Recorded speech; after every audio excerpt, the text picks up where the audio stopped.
What's up, guys? It's Jeff. Welcome back. There's where I look. I got the phone turned the other way. That's where I look, right there. What's up, guys? Welcome back to the Geek Blend. It's Monday, November 7th. I'm sitting in front of my computer. I got a new kind of setup here right now for now since I don't have a tripod anymore. I do have a new microphone, though, that I'm using. It's a Shure Motive. It's meant for direct connections to iOS devices. So hopefully it sounds really well, and hopefully you guys can hear me a lot better than usual. So let's hopefully hope this is working really well. We're gonna go through some stuff that I missed over the last week or so since I haven't had a video up. But also I want to tell you guys that I do have the contest still going for the Geek Fuel giveaway that I was doing, but I have been doing some things. I was out of town this weekend. Tomorrow I got something right after work until like an hour before I go to bed. So it's kind of like right to work until then. It's busy, so I don't have time tomorrow. Tonight, I only had like half an hour to shoot this video, so we probably won't be seeing this till tomorrow anyway because I just don't have the time to upload it tonight. But I am going to announce a winner this week. I'm hoping probably by Wednesday or Thursday. If you haven't got your entry in for that contest, go to that September Geek Fuel unboxing video that's on this channel. Be a subscriber and make a comment on that video. And then when I pick a winner, it'll be somebody who's a subscriber and left a comment in that video, and you will win that September Geek Fuel box.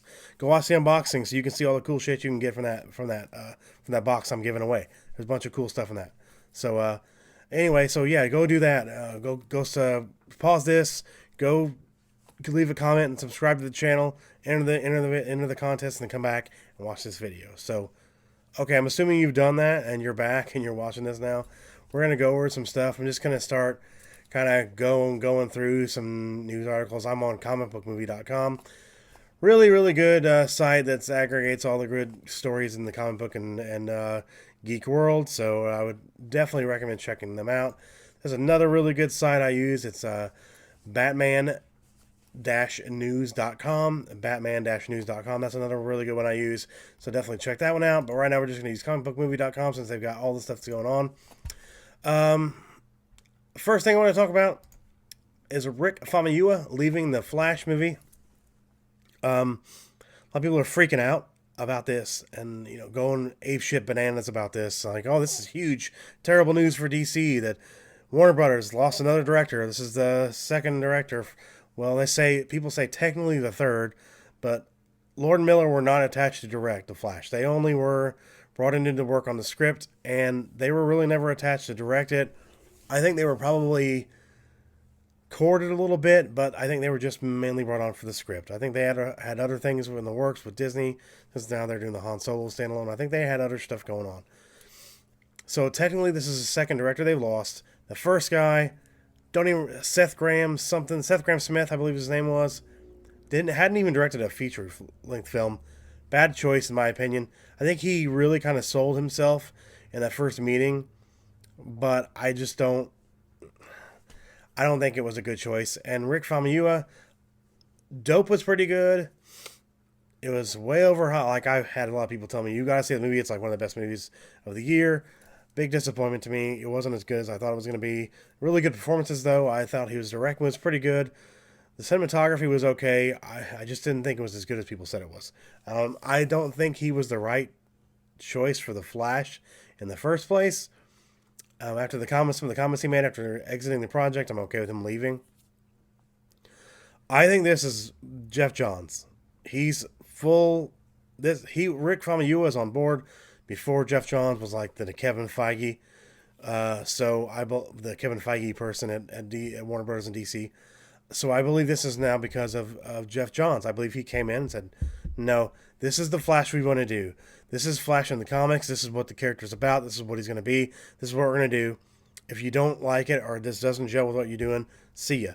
Because this is what we're going to do. It's got to be a part of this larger picture now. I know originally the DC were saying this can be a director's kind of sandbox of films. There'd be director's films based in this larger world, but they can't do that. I mean, they really technically can't do that.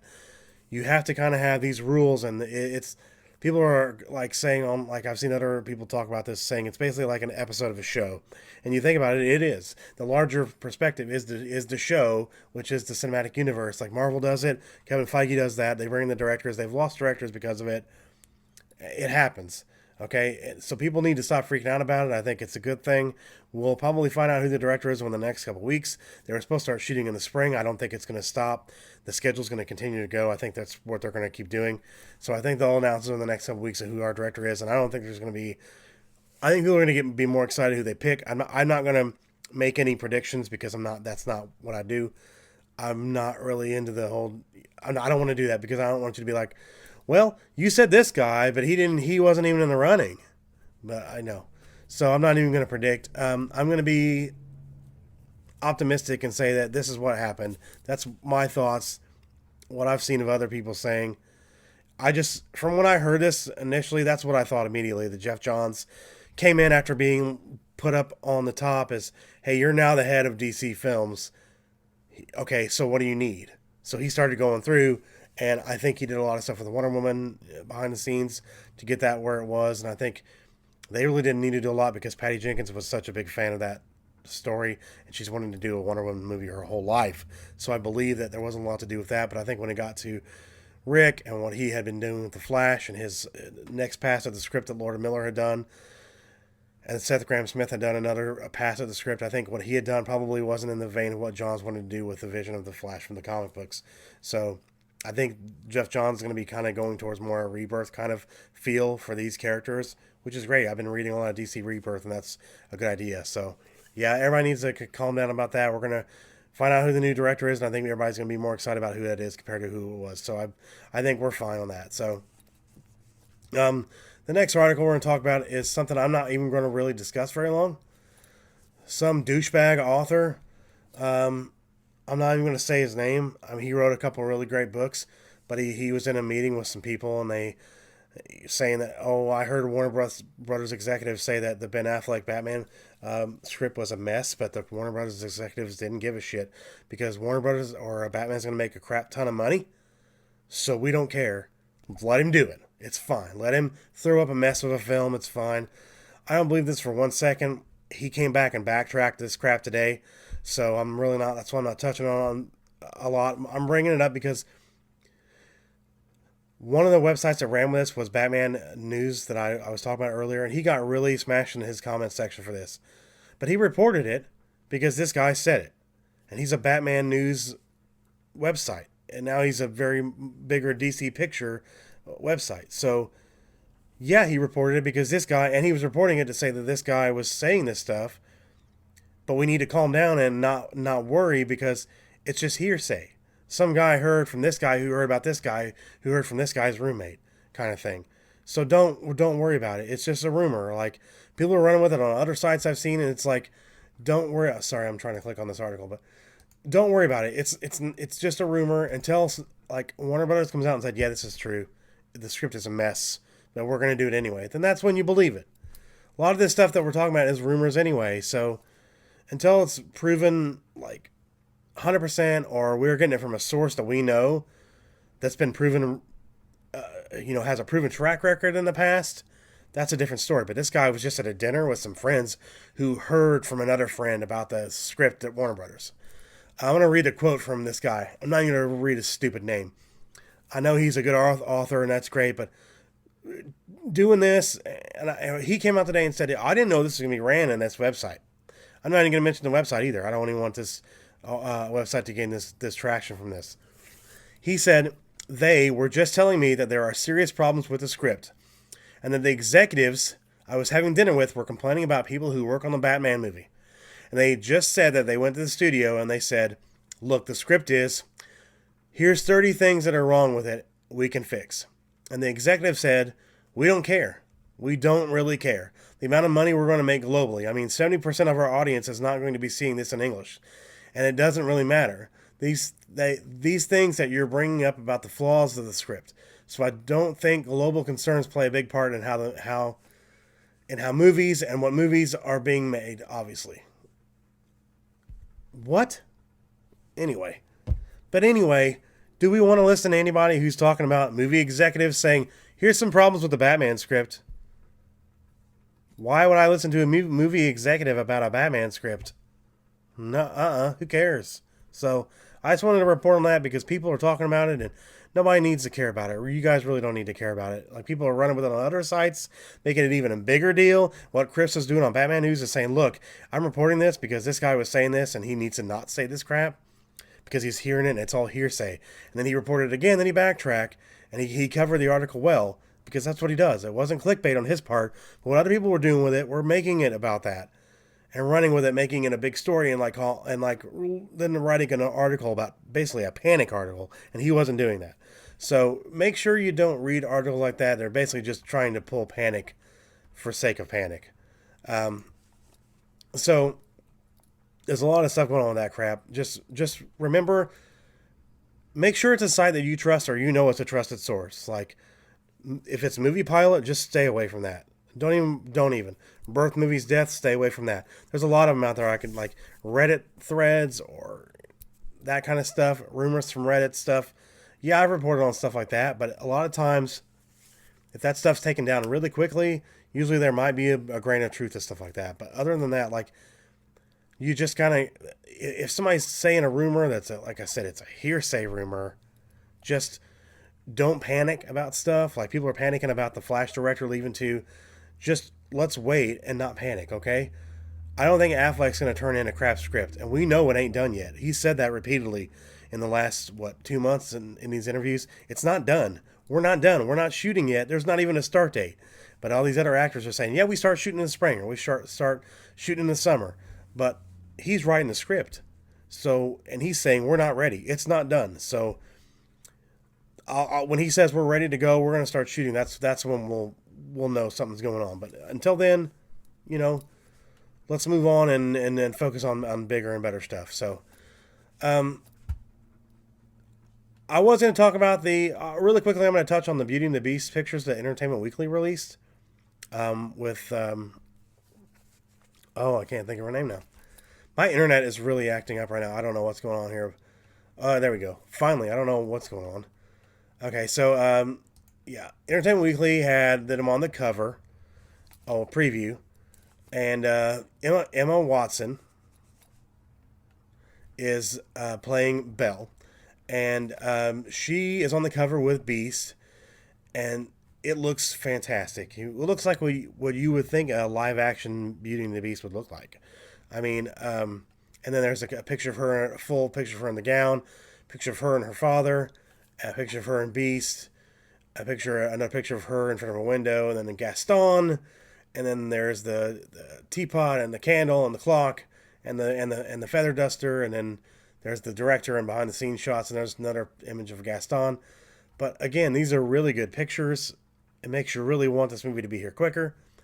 It makes you think, this is what I want Beauty and the Beast live action to look like. After Cinderella, what they've done with that, I'm really looking forward to this coming up next. So what they're doing here, I'm expecting a trailer before the end of the year, like probably during Thanksgiving or Christmas time. Probably look for a trailer to drop. But yeah, that's you guys should definitely go online and check out those new images from Entertainment Weekly. I'd recommend going to comicbookmovie.com or comicbook.com or some of these sites like that to check these out. Those look really great. I'm looking forward to that, and I think we're going to get a trailer soon. Okay, so the Wonder Woman trailer came out. I talked about that a little bit during my trailer reaction. Looks great. I can't wait. I'm excited for that. I'm not really going to go into much detail about that. Okay, so Deadpool 2 stuff happening again. So we know that Tim Miller left the project, the director, because of creative differences with Ryan Reynolds. I didn't really report on that yet, so I'll talk about that really quickly. It looks like, from what they're saying, that, we don't know really what happened, but what we're hearing is that Tim Miller wanted to go bigger, flashier, kind of more bigger, kind of superhero fare compared to what they did in the first film, which was the low budget, like raunchy comedy with a little bit of a superhero, like just a few action scenes. And he wanted to do bigger and more, epic, kind of like a bigger superhero thing. And Ryan Reynolds didn't want to do that. He wanted to stay smaller and do that more raunchy comedy with some action stuff here and there, like they did with the first one. That was another thing. And then they had casting issues over who was going to play Cable. So you never know what it could be, or what it could be, or what it could not be. I mean, so you never know. And you never know, Tim Miller could end up going on directing The Flash, so that would be even better. That'd be really cool if we got that. But now, composer Junkie XL, who worked on Batman v Superman and who did the original Deadpool, he has left the Deadpool sequel. He put a statement on his Twitter. I will read that. He wrote, "It is with a heavy heart that I have decided not to score the upcoming Deadpool movie. I love this character, and creating his and the movie's original score was a monumental chapter in my life, personally and professionally. Since it was revealed that Deadpool's brilliant creative director Tim Miller will not be involved in the project anymore, I have undertaken some serious soul searching. Tim was the driving force behind Deadpool and me getting involved in this amazing project. Deadpool without Tim at the helm just does not sit right with me, and that's why I've decided not to be involved in the second chapter. It was a difficult decision, as I love the project so much and I know how eagerly the next installment will be anticipated. It's hard to walk away from something so unique, but it also has to feel right. Hope everyone understands. Onward and upward." So that's what he talks about. I think it's more about with Tim Miller with him. So I think wherever Tim Miller goes or what happens next, he'll probably end up with him. Because it seems like he had more loyalties with Tim because Tim brought him on instead of with Ryan, which I'm sure Ryan probably tried to talk him into staying. So I'm going to try to put this on this real quick here. But I'm sure that Ryan probably tried to talk him into staying on the movie too. So this is not going to work. That's going to fall over. But yeah, I'm sure Ryan probably tried to talk him into staying on Deadpool 2. But I'm sure whoever they get will be just great. So that's sad. And it's unfortunate this is happening to Deadpool 2 with such a successful chapter in the first one. And now all these problems with the second one. I think they're going to be fine. I think they're going to get a great director. I think they'll find a great person to score it. And I think they'll be fine in moving on. So that's unfortunate, but that's how it happens. And, I think we'll be great moving forward. So on the DC TV side of things, I did review some of this stuff in one of my last videos about some of the first episodes. That's all I've watched. I haven't watched the first episode of Legends of Tomorrow. We haven't got caught up on that stuff. We've been really busy. We're getting ready to move in the next couple months, so we got a lot of stuff going on. So if there are videos lacking and things that haven't happened in the last couple weeks, that's what's been going on. So when I get caught up on the TV, I'll kind of maybe throw together a video, kind of just with my thoughts on what's been going on up to then and what I think might happen so far. So, Steppenwolf has been cast in the Justice League for the DCEU at Warner Brothers, and looks like I'm going to try to pronounce his name correctly. Ciaran Hinds, Hinds, Hinds, probably butchering his name. It's Ciaran, Ciaran, I believe his name is Hinds, who was in Ghost Rider Spirits of Vengeance and John Carter, and was also on Game of Thrones. But yes, he will be playing Steppenwolf, the leader, the big bad in Justice League, part one, sort of. He's the uncle to Darkseid, so he was in the communion scene that was the deleted scene from Batman v Superman. They released the Monday after it was in the theaters, and then they put it back in on the Ultimate Edition. It's the being that Lex was shown communing with, or I believe it was just a projection of what he was learning, basically. I don't think he was actually communing with that with Steppenwolf. I believe it will look a lot different too. It will have a human face like Steppenwolf does in the comics as well. But yeah, so he's going to be Steppenwolf, so that's cast. That's exciting. He's a good actor. I think he does a good job. I think he'll be great in that role. He did really impress me in Game of Thrones. So, but I didn't see the Ghost Rider sequel, so I can't say anything about that. But who really saw that? Nobody saw the Ghost Rider sequel, did we? Nobody? No, we didn't. So okay. So next thing I want to talk about is the box office for Doctor Strange. I have not seen Doctor Strange yet. I plan on going on this Friday night. Like I said, I was out of town this weekend. I went and visited some family, so I wasn't able to see it. And it's okay. I skipped the opening lines, all that stuff. The IMAX theater I go to does not have assigned seating, so we have to wait in line for that stuff. So, which is going to make Rogue One really fun, because Force Awakens, the line was 3.5 miles long out the door. Good thing I got there 2.5 hours early. Otherwise, I'd been screwed. But I got a really good seat. So, but yeah, so it made $84.9 million, which people will be like, well, that's not very much for a superhero movie. But this is a property that nobody knows. Like, only comic book people know Doctor Strange. And not even a lot of comic book people I know have read Doctor Strange or very much Doctor Strange. So for it to make that much money in its first weekend is a pretty good deal, or a pretty big deal, I think, at least. I am excited. I am looking forward to this. I'm a fan of Benedict Cumberbatch. I've only read a little bit of Doctor Strange. When I say a little bit, I mean like a tiny bit. And it was like probably 15 plus years ago. So I have really not much retained about what the character was about. I know a little bit of stuff about Doctor Strange, like a little hints of stuff. I mean, I've gone on Wikipedia and stuff like that and kind of looked at some of the information in the last probably 5 years since they announced it. And Marvel's Wiki stuff to kind of really kind of read like synopsis and kind of like summaries of the characters and what Doctor Strange is about. So I kind of have an idea when I go in, so I'm not going in blind. I know a lot of people go in blind to these movies, but I don't like to do that. If I already have a little bit of an idea, I want to know a little bit more, so I'm kind of connecting stuff in my mind when I go see it. So with Guardians, I had nothing. Like, I had no idea what that was about. And I still absolutely love that one. So, and I've read a lot of Guardians stuff since then, so I think they did a fantastic job. I'm not reading the new Guardians stuff. That's actually absolute garbage.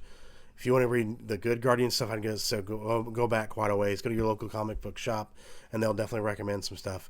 And if you're really interested in Doctor Strange, or if you want to like add to your comic book repertoire to kind of go into this movie, or if you've already seen it but you want to add to what you know, go to your local comic shop. Go in there and be like, you know what? I've read this before, but I've never read Doctor Strange. Or if you've never even read comics before, but you want to try them out, go in and say, hey, you know, I'm new to comic books and I want to read this. I want to try this character out. And they will usually, if they're a really good comic store, and the owner or the people who work there know what they're doing, they will really point you in the right direction. So I would definitely recommend that. If you're into a character, if you've seen a movie or you've seen a TV show, go in your local comic store and tell them, like, hey, I really want to check out this character. Where should I start? And they'll point you in the right direction. I promise they will. But yeah, so that really did really well. So that's going to be really well for Marvel. I think that he's going to be probably one of the bigger faces of the Avengers and the Marvel Cinematic Universe moving forward. Because Downey's not going to do it forever. They have to have that bigger name. And Benedict Cumberbatch is becoming that bigger star that they need. So I do hope I believe he will, well, I hope he's in an Infinity War. So he'll kind of meld with the Avengers, because I'm sure he will be part of the Avengers after Infinity War when all the dust settles. Since it'll only be a part 1 and not a part 2. I believe we'll have the Infinity War when the dust settles. There'll be people that have survived, people that have not, or people that move on, and we'll have a new team of Avengers, not just like the little new kind of team we got after, was it Winter Soldier? Yeah. No, Age of Ultron. I'm sorry. I don't know why I said Winter Soldier. I'm sorry. Age of Ultron was bad to me, so I kind of put it on my mind. I don't want to think about that movie anymore. I want to move on from that. I feel so bad for Joss Whedon. I'm sure they just screwed that movie over for him. But, yeah, so I think that's a really good thing that Doctor Strange made that kind of money. I'm hoping it doesn't drop that far off in the second weekend. I hope the word of mouth carries it. I've heard great things about it. I've heard good things about it, and I've heard okay things about it. Haven't heard very much bad things about it, which is even better. So we'll see how that works out in the second weekend. But Doctor Strange making some money, and that's what we need. We need that to happen. So yeah, I'm excited about that. So not only did Doctor Strange make a good chunk of money over here, it did really well overseas. So overseas, Doctor Strange racked up an additional 118 million, giving it a total of 240 million as of right now. And it's saying that a big chunk of it came from China, where it scored 44.3 million in China. The third best debut for Marvel, behind the Age of Ultron and Captain America Civil War. So that's really good for Marvel to have that big of a debut for a property that many people don't know about, in China especially. So that's a really good thing. I'm really hoping it continues to grow overseas, so this movie can really kind of push that farther. And from what I'm hearing about the film, it's really pushing Marvel in a new direction, and that's what we need. We need Marvel to go in a new direction. After Civil War and some of the movies before it, I was ready to go in a different direction. And Ant-Man did a little bit of that, but from what I'm hearing about Doctor Strange, we go in a whole new direction. So we need to get away from the formula they've been using here and there that's kind of made some of the more blah movies in the past, and that's what really screwed up Age of Ultron, was their formulaic formula from the first Avengers. They just stuck it to the second Avengers and just added stuff and peppered in a story with a character nobody really cared about. So I'm really excited where they're going with this, and I'm really excited to see it this weekend. Hopefully I'll have enough time this weekend to get you guys a review. Friday night we're going to go see it. Saturday we have stuff going on all day in the evening. Sunday we have stuff going on all day, and in the evening I should be okay. But hopefully Friday night I'll get back from the movie and get you guys a review pretty quickly. So there's some new posters that shows Mon Mothma, and a new international poster and some new images from Rogue One, a Star Wars story that debuted on StarWarsNewsNet.com. If you like Star Wars news, that's a really good site that aggregates all the great Star Wars stories from the week and from the day. So StarWarsNewsNet.com is a great site to check out Star Wars news, but there's some really good poster of Mon Mothma and an international poster for Star Wars, or for Rogue One, and there's some new images from the film as well, some new characters and stuff, behind the scenes stuff, really cool stuff. So I'm really looking forward to Rogue One. That's coming out really soon. Fantastic Beasts is next. Looking forward to that. I haven't really been paying attention to that. I kind of wanted to go into that blind. And then when I get done with it, kind of like read up on like what went into the preparation of that, and like looking more into the characters, because I know it's not based on the books as much, but I know what's based on the Fantastic Beasts book that she did. But I'm really looking forward to that, so that's next. And then we'll have Rogue One, and well, Doctor Strange is next for me, but then I'm talking about the release-wise. Yeah, we'll have excuse me, Fantastic Beasts and Where to Find Them will be next, and then we'll have Rogue One, a Star Wars story. So we have a couple really, really good movies still to wrap up the 2017 season. So I'm really looking forward to that. I hope you guys are looking forward to these movies as well, the stuff I talk about. I think that's what I'm going to do for today. I don't think there's anything else I wanted to talk about that I know of. So I hope you guys enjoyed this video. Thanks for being patient with me again. A lot of stuff, like I said, a lot of stuff going on. I'm going to be moving in the next couple months. So if there's a video here and a video there, then like a little bit of time without a video, it's because I'm trying to get stuff ready and to get stuff packed, trying to find a job. So, you know, a lot of stuff going on. But like I said at the beginning of the video as well, don't forget, go to the September Geek Fuel unboxing video, leave a comment, and make sure you're a subscriber, and the box that's in that video, you'll get it if you win the contest. So, but you have to subscribe to the channel, and you have to leave a comment in that video, the September Geek Fuel unboxing video, and you'll get a chance to win that September Geek Fuel box, which has some really great stuff in it, some just really good stuff. So I'll probably do my winner announcement next week. Not next week, I'm sorry, but the end of this week, probably more towards like Thursday. So thanks again, guys, for watching. Make sure if you haven't entered that contest, go do it now. And thanks again, thanks for being patient. Thanks for supporting the channel. Go check me out on Facebook, check me out on Instagram, check me out on Twitter. Go join the conversation on Facebook, trying to build a community here. Leave a comment below what you think about the video. Leave a comment below if you want to see a video on a certain subject that I'm not talking about. Let me know what your thoughts are on things I've talked about in the video, what you think about all the stories I've talked about. But again, thanks for watching. Keep on geeking. Have a great day, guys. Hey, guys. Click right over here right next to me on this top one here. That's the September Geek Fuel unboxing. That'll take you over there so you can enter that contest. And then right here is my Halloween special, the podcast where I do an audio commentary for John Carpenter's Halloween. So click that right there and go check that out, all right? Thanks again, guys.